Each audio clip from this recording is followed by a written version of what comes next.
Good evening, graduates. Good evening, parents, teachers, and visiting friends. This is the day that the Lord has made. Let us rejoice and be glad in it. So I won't be specific, but a little over 10 years ago, when I was in your position, my principal's name was Mr. Farron, and he used to say that all the time, that greeting, and we hated it. We did not like it, but at the same time we did, because we would look forward to it and we would mimic him as he would say it. And some of the people in the room knew what I was doing immediately as I said what I said when I said it. However, please allow me to accept the protocol that has already been established, but I really wanted to greet you in that way specifically because I had the opportunity to do so.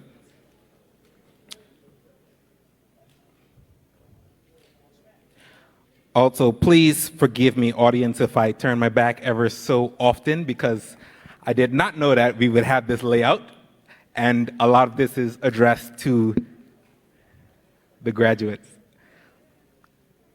Also, with that being said, please, graduates, I may be fast for some, I may be slow for others, but try your best to listen to everything that I say, because hopefully some of this would actually catch your ear and you would take heed. Looking beyond the horizon, aspiring to new heights.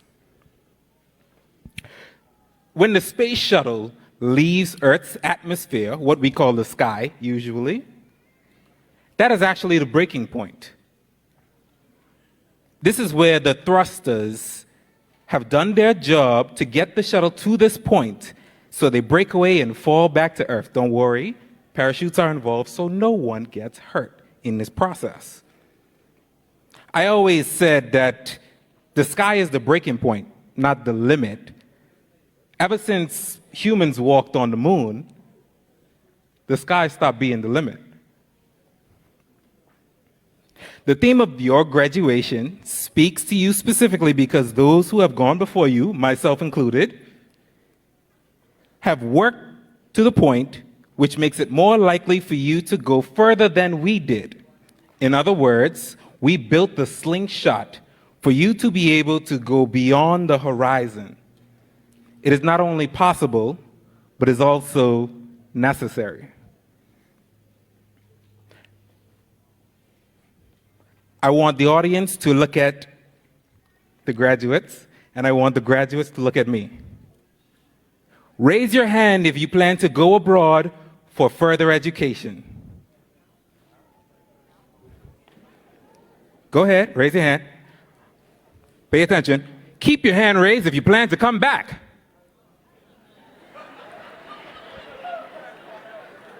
Didn't plan that far ahead. For those of you going abroad for further education, the most important thing to remember is to come back home and build up here to where it's comfortable enough for you to work and stay and even brag about Turks and Caicos Islands and have more to say other than having the best beach in the world.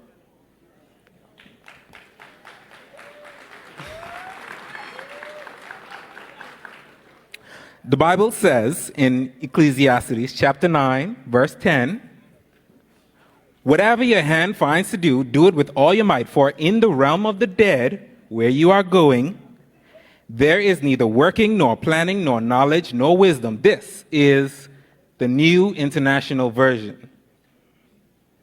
This means that no matter where you are in the world, while you are still alive, do whatever you do with all your might. I like to say, do what you can, while you can, because there will come a time when you no longer can. Believe me.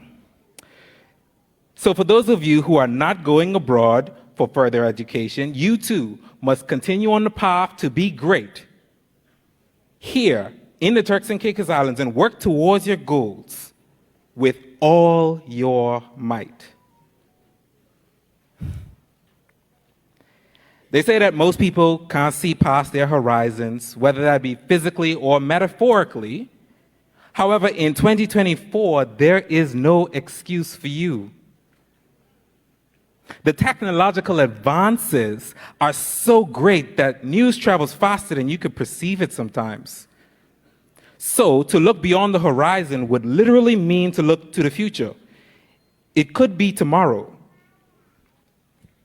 Think about this.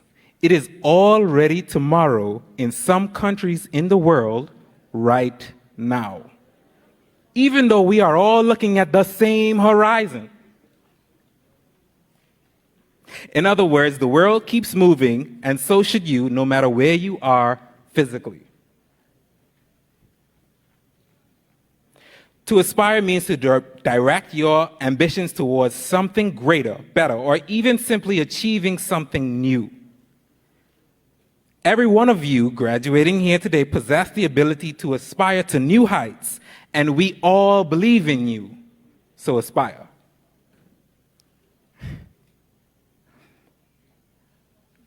By the way, I wore this yellow shirt on purpose because sometimes I bleed yellow. And if you don't know what that means that once a Clement Howell student,